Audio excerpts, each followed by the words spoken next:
So for this review, or actually sequence of reviews, I'm actually reviewing a bit of homebrew from my friend Mitch, and you can see his lovely bearded face right up there. So I'm going to be doing 3 of his beers, and also his girlfriend Sherri, with her lovely visage up here, she actually sent me some wine that she made as well. Let me first start with one of the beers here. We have, it's a tiny little label here, raspberry wheat. Mitch's raspberry wheat. I tried to think up some witty brewery name for Mitch, a play on words with his name, and I couldn't think of anything. The only thing that came to mind was something like, Mitch's Brew, like Bitch's Brew, but I figured that was a little bit too hack. Wow, okay, the aroma is already really, really good on this one. So I don't know the ABV of this. All I know is that it is a raspberry wheat, and it already looks fan-fucking-tastic. Okay. So you take a look at that color up there. That is how a raspberry wheat should look. It has a nice head on it. Looks like some nice carbonation with it. I like a little bit more fizz in my raspberry wheats, so this is a good sign here. The aroma coming off of it is great. I'm getting the raspberry. I'm getting that tartness in my nose there, so I'm gonna just dip in here. That is a beautifully balanced raspberry wheat. It's not too sweet. It's not too tart. It's not too dull on the raspberry flavor. Whatever Mitch did with this, he did it perfectly. Mitch, it's a shame you don't have more of this, because I would love more of this. And you know how I like my fruity beers. But this is a fantastic raspberry wheat. I mean, if I was logging this on Untapped, and actually I may create an entry for it later, I would rate this a 5 out of 5. I am not just pumping your tires, Mitch. You did a damn good job here. Oh, I could drink this all the time. It's fantastic. So that is Mitch's raspberry wheat. Excellent homebrew. Good job, Mitch. Okay, next beer from Mitch. We have an Irish Red. I don't drink a lot of Irish Reds. The most notable one I can probably think of is Sam Adams Irish Red, which I do like. I just don't have occasion to have it all that often. So to be honest, I don't even remember a lot of typical traits of an Irish Red, but I do remember that I like them. And if the last beer I had from Mitch is any indicator as to how good this one's going to be, I have pretty good faith in this one, let's say. Especially because I know Mitch is picky about his Irish beers. So let's check this out here. Nice kind of golden amber color we're going with here. Ooh, very, very active. It's a good head on this. And you can see the color on that, especially with the light coming through it. You can see that nice amber redness in it. I'm trying to pick up the specific aroma. It's a good aroma. I'm just trying to pinpoint what it is I'm smelling. Again, I could say it smells like an Irish Red. That's probably not very helpful, but I'm getting some of that sweetness off of it, I guess, that I would expect in an Irish Red, that minute malty sweetness. You know what? Fuck it. Let me have a taste here. I can probably describe it a little bit better that way.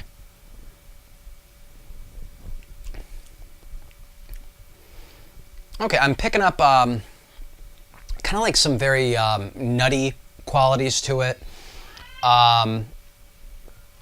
Nutty, very malt forward, but not too heavy on the maltiness. And I know that's a maltiness is a term I try not to use too much, but again, I'm getting that nutty, kind of bready quality to it too.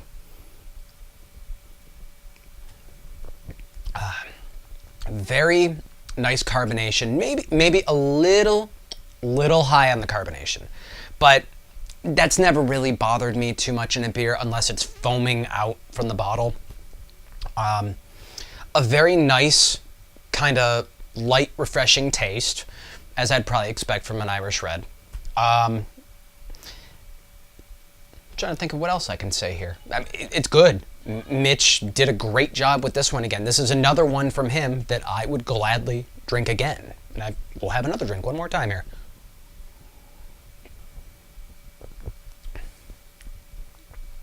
Yeah, and to be honest, I'm not picking up any distinct hop bitterness or anything like that, which is good. Completely malt forward on this. This is great. It tastes like an Irish Red to me. If I was going to get Sam Adams Irish Red, for example, this is pretty much what I would expect out of it. So Mitch did a bang-up job with this one again. So one more beer from Mitch coming up, and then the wine from Sherri. Okay, for the third beer from Mitch. This one, he has it labeled as not 312, which, if you're familiar with 312 from Goose Island, they actually have two different varieties. There's the pale ale and there's the wheat ale. I honestly didn't remember which one Mitch had done. But looking in the bottom of the bottle here, you see, I don't know if you can see it too well on the camera there or not, but there's sediment there, which means unfiltered, which is leading me to believe wheat ale. Hopefully I'm right. I don't know if my finely honed beer senses are going to betray me this time, but I will find out. But I'm assuming this is the not 312 wheat, a clone of the Goose Island brew.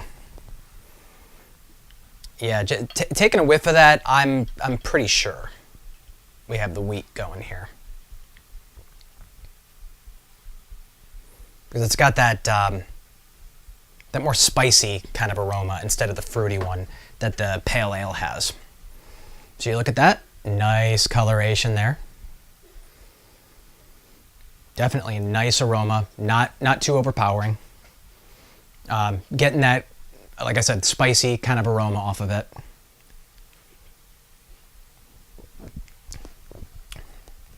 Oh, so you know what?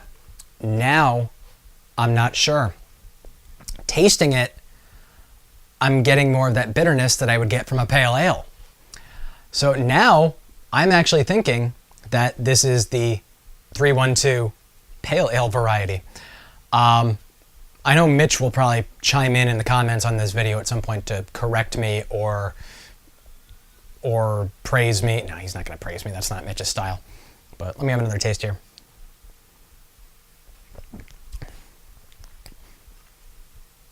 It's definitely the pale ale. Definitely the pale ale. So I'm a little bit surprised, actually, because I was expecting the wheat, just looking at that buildup of the sediment there at the bottom. Maybe it went unfiltered pale ale? I don't know. The one thing that surprises me, though, is that I'm not picking up on the fruity aromas from the hops that I would expect from the 312. Again, though, this is a clone, so mileage may vary, little bits of differences here and there, but whichever 312 this is, and I'm still saying it's the pale ale, judging on my taste, and if I'm wrong, I'm just gonna look like a complete ass.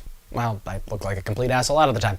So, but I think this is damn good. Mitch did another really, really good one here. And Mitch does it the right way. I want to get back into home brewing, but right now I just have a Mr. Beer kit, and you're kind of limited as to what you can really, really do with that. Mitch does it the right way. He's got all the good equipment, got a lot of his stuff from northernbrewer.com. Not a sponsor. I'd like them to be. That'd be nice. But a whole load of stuff there. And eventually, one day, I'm going to actually get myself sorted, get back to home brewing, and I'm going to do it the way Mitch does it, and I'm going to make good shit like this.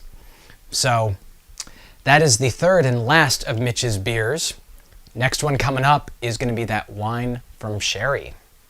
So for the fourth and final entry into this special homebrew review, I have a bottle of a Pinot Noir that Sherri made. Now, typically I don't review wines on my YouTube channel simply because it's not that I don't enjoy wine. I do. I like Pinot Noir, I like Cabernet Sauvignon. The problem is, well, I know what I like. I have no idea why exactly I like it. I am shit when it comes to identifying elements of wine. Don't even get me started on vintages. If I see a wine on the shelf that has a decent review from Wine Spectator magazine or whatever, and it's not too expensive, I'll pick it up and try it. Like I said, I like wine, but I don't know shit about wine. Some could argue I don't know shit about beer either, but I really don't know shit about wine. So let's pop this open. A little bit different with the bottle cap, but that was how this was done. And of course, I'm pouring it into one of my beer glasses because I don't have wine glasses anymore.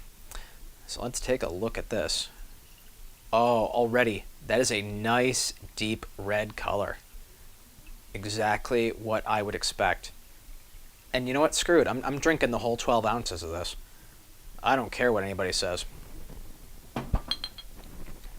So hold that up there. You can see that nice deep red there.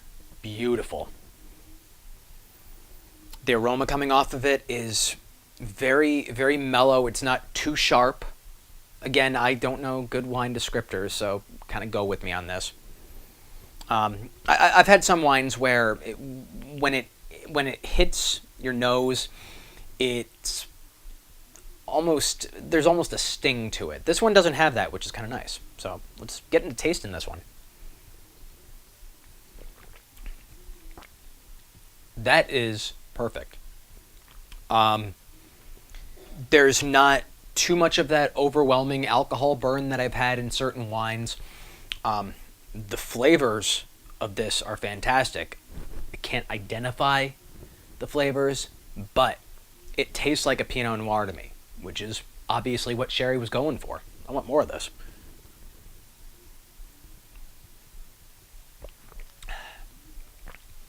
You know, if I was going to try and pick out anything, I'm getting those kind of dark fruit, like cherries, maybe plum, some of those kind of elements in there.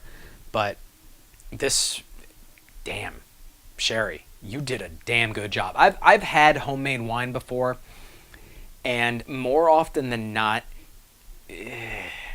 well, the experiences I've had was like drinking fruit-flavored rubbing alcohol. Let's just say that. This is not that. This is something I would have been happy to have bought in a store easily. I don't know. I wouldn't mind paying $20 for a bottle of this. This is really good, Sherri. You did a damn good job. So I got to thank Mitch and Sherri again for sending me out the beer and the wine. If you want to, perhaps follow them on Twitter to see who I'm talking about. You can follow Mitch at Chimheil, CHIMHEIL, and Sherri is Dalai Lama at Dalai Lama, DAHLYLLAMA. And with that, I will see you guys for the next review.